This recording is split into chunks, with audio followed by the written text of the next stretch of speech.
Selamat pagi Ibu Bapak Saudara yang dikasihi Tuhan. Jumpa lagi pada hari Jumat tanggal 17 Juli 2020.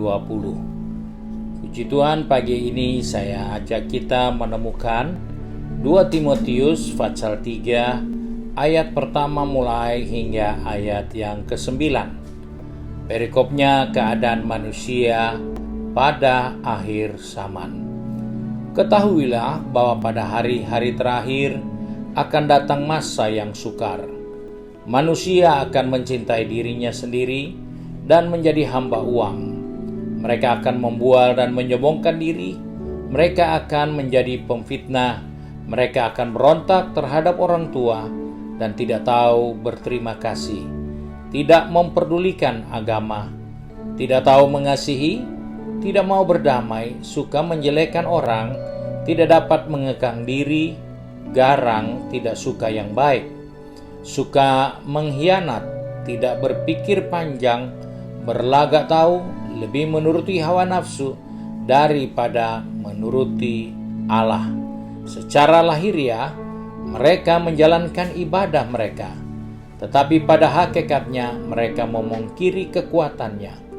Jauhilah mereka itu, sebab di antara mereka terdapat orang-orang yang menyelundup ke rumah orang lain dan menjerat perempuan-perempuan lemah yang syarat dengan dosa dan dikuasai oleh berbagai-bagai nafsu, yang walaupun selalu ingin diajar namun tidak pernah dapat mengenal kebenaran. Sama seperti Yanes dan Yambres menentang Musa, demikianlah juga mereka menentang kebenaran. Akal mereka bobrok dan iman mereka tidak tahan uji. Tetapi sudah pasti mereka tidak akan lebih maju, karena seperti dalam hal Yanes dan Yambres, kebodohan mereka akan nyata bagi semua orang. Puji Tuhan, ayat-ayat firman Tuhan mengingatkan kepada kita dari zaman yang begitu lama sudah dituliskan tentang bagaimana situasi di zaman akhir ini. Nah, sebab itu sebagai orang percaya, kita yang sudah ada di zaman yang terakhir, kita tidak boleh lupa bahwa ada banyak hal-hal yang menyusahkan akan terjadi atas kehidupan ini, karena itu tanda akhir zaman. Jadi dalam kehidupan yang kita jalani, kita tidak akan melihat ada hal-hal yang nyaman, yang menyenangkan kita, tetapi kecenderungan kita akan temukan banyak hal-hal yang menyusahkan kita. Dan hal itu kita tidak perlu susah dan sesali. Kenapa kondisinya seperti ini? Kenapa keadaannya seperti ini? Alkitab sudah katakan jauh-jauh hari sebelum kita menemukan apa yang kita akan jumpai sekarang. Hal itu mengingatkan kepada kita kenapa kesusahan itu, persoalan itu makin hari makin banyak, karena itu disebabkan oleh dosa. Sebagaimana Yesaya 40 ayat 2 mengingatkan, kesusahan-kesusahan itu disebabkan oleh dosa. Hal yang kita harus ingat bahwa di zaman akhir ini dosa itu begitu memuncak, dan kita sadar bahwa dosalah yang salah satu penyebab situasi kesukaran, kesulitan itu melanda kehidupan manusia. Kedua, kita melihat kesusahan yang terjadi itu diingatkan tidak bisa dikendalikan karena manusia ingin bebas dan tidak mau dikuasai atau dikendalikan. Dari pembacaan kita tadi, kita menemukan manusia lebih menuruti hawa nafsunya daripada menuruti Allah. Garang. Dan itu adalah suatu kenyataan yang Alkitab sudah katakan. Kita menemukan manusia garang di hari-hari ini, karena Alkitab sudah katakan itu tanda akhir zaman. Kita menemukan juga situasi yang tidak nyaman itu karena ada segelintir orang, dan kemudian bertambah menjadi banyak orang yang hidupnya untuk mencintai diri sendiri lebih dari menuruti Tuhan. Itu tanda. Jadi kita sebagai orang yang hidup di zaman ini, kita melihat kesukaran itu bertambah karena ada orang-orang yang hanya memikirkan dirinya sendiri, tidak memikirkannya untuk orang lain atau sesamanya manusia. Ini kita menemukan dalam kehidupan yang nyata di dalam setiap perjalanan hidup kita. Dan tanda akhir zaman itu kita melihat dengan jelas adanya kesombongan. Manusia akan membanggakan diri.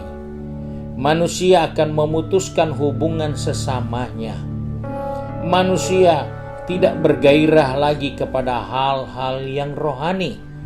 Manusia akan berlagak pintar daripada yang lain.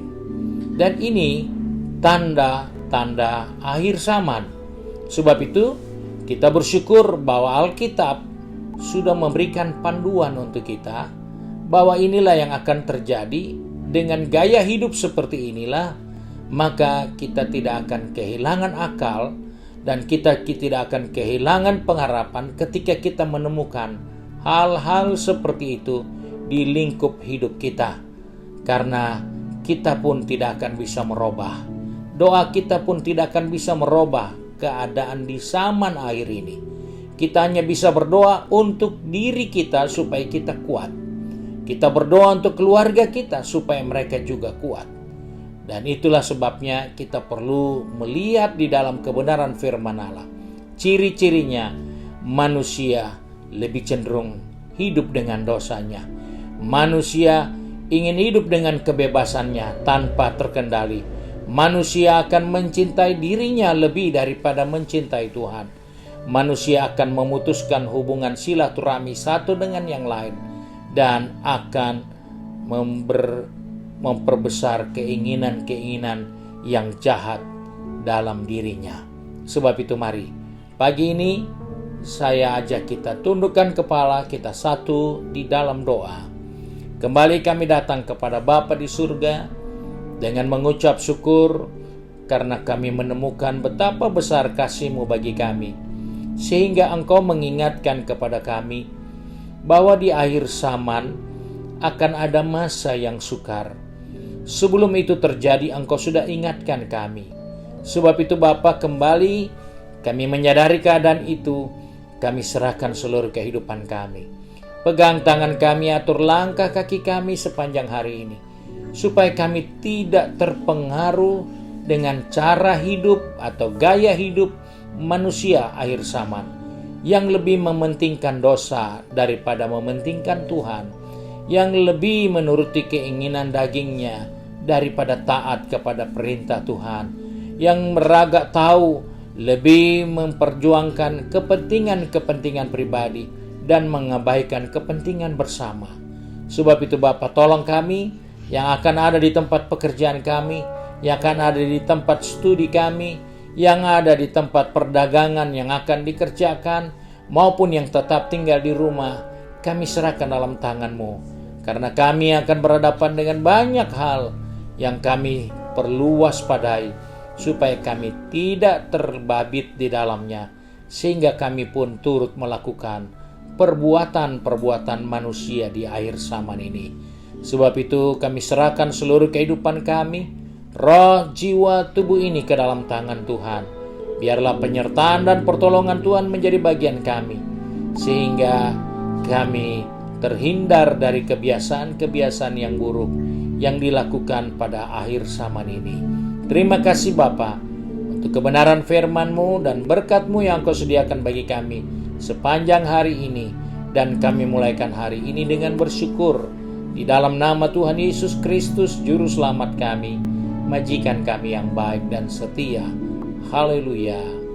Amin. Puji Tuhan. Saudara-saudara yang dikasihi Tuhan, hari ini adalah saatnya kita akan berdoa dan berpuasa, dan kita akan doakan bangsa kita dengan pejabat-pejabat pemimpin bangsa, baik di pusat, provinsi, kabupaten, dan kota. Kiranya Tuhan lindungi dan memberi hikmat bagi mereka dalam menghadapi hari-hari yang seperti ini. Dan acara doa itu dimulaikan pada jam 1 siang dan saudara dapat mendoakan itu di rumah saudara masing-masing. Terima kasih untuk perhatian kita. Tuhan Yesus memberkati.